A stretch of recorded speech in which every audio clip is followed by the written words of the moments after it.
বর্তমান যুগে শিক্ষার্থীরা ইউটিউব চ্যানেলে ঝুঁকে পড়ে কুসংস্কারের দিকে ধাবিত হচ্ছে। সেখান থেকে ফিরিয়ে এনে মেধা বিকাশের সহায়তায় ক্ষুদে শিক্ষার্থীদের নিয়ে বিজ্ঞান মেলার আয়োজন করা হয়। ১৬ই নভেম্বর শনিবার সকাল ১০টা থেকে চট্টগ্রামের চাঁদগাঁও পশ্চিম মোহরা এলাকায় স্থানীয় মাঠে তালিমুল কোরআন একাডেমির আয়োজনে এই প্রথমবারের মতো চমকপ্রদ বিজ্ঞান মেলা করে প্রশংসায় ভাসছেন। সুসজ্জিত প্যান্ডেল, খুদে বিজ্ঞানীদের হরেক রকমের উদ্ভাবনা রাখার স্টল আর ছাত্রছাত্রীদের কলকাকলিতে মুখরিত হয়ে ওঠে এই নান্দনিক বিজ্ঞান মেলা। একাডেমির ক্ষুদে শিক্ষার্থীরা আগ্রহের সাথে বাসাবাড়ি থেকে নানা উদ্ভাবনা তৈরি করে মেলার স্টলে এনে প্রদর্শন করেন এবং কার্যক্রম সম্পর্কে আগত অতিথিদের সামনে সংক্ষিপ্ত পরিসরে উপস্থাপন করেন। এটা সমাজের জন্য কি উপকার করবে?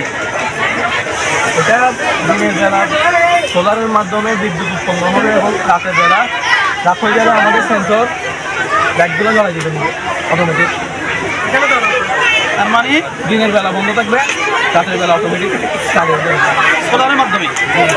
বিজ্ঞান মেলায় অংশগ্রহণ করা ক্ষুদে বিজ্ঞানীদের মেধা বিকশিত করতে পারলে তারা তাদের সৃজনশীল চিন্তা চেতনার মাধ্যমে দেশকে এগিয়ে নিতে পারবে। ছাত্রছাত্রীরা দৈনিক বিজ্ঞান ও প্রযুক্তি সম্পর্কিত বিভিন্ন বিষয়ে বিজ্ঞান মেলার প্রকল্পে তুলে ধরে, যার মধ্যে পরিবেশ, প্রকৃতি এবং বিজ্ঞানের বিভিন্ন উদ্ভাবন অন্তর্ভুক্ত। মেলায় ক্ষুদে বিজ্ঞানীদের বিভিন্ন বিষয়ের উদ্ভাবনী দেখে আগত অতিথি, শিক্ষক ও অভিভাবকরা মুগ্ধ। শিক্ষার্থীদেরকে কুসংস্কার থেকে ফিরিয়ে আনতে এই বিজ্ঞান মেলার আয়োজন করা হয় বলেও জানালেন একাডেমি সহকারী শিক্ষক মুস্তাফিজুর রহমান। তালিমুল কোরআন একাডেমি সভাপতি আলহাজ নাজিমুদ্দিন চৌধুরীর সভাপতিত্বে বিজ্ঞান মেলায় বিভিন্ন কলেজ, বিশ্ববিদ্যালয়ের শিক্ষাবিদরা আমন্ত্রিত মেহমান হিসেবে উপস্থিত ছিলেন। একাডেমির অধ্যক্ষ মোহাম্মদ নুরুদ্দোজা ফরাজি সহ শিক্ষক শিক্ষিকারাও উপস্থিত ছিলেন। এম আবু হেনা সাগর, চট্টগ্রাম।